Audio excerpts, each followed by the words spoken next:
សួស្តីបងប្អូនទាំងអស់គ្នាបាទសម្រាប់បងប្អូនដែលចូលចិត្តភាសាកាហ្វេបាទបែបធម្មជាតិ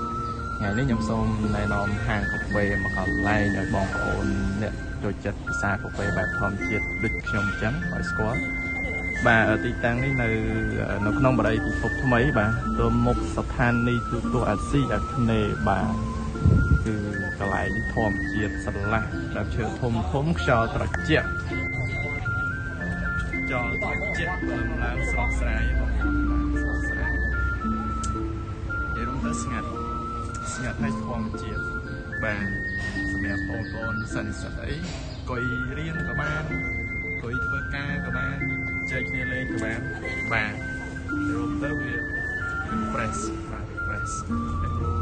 ញើបាទញើចូលមកវិញអង្គុយរៀនអង្គុយធ្វើការខ្ញុំចេះតែគូការងារជាការស្ដាយនេះមកដែរ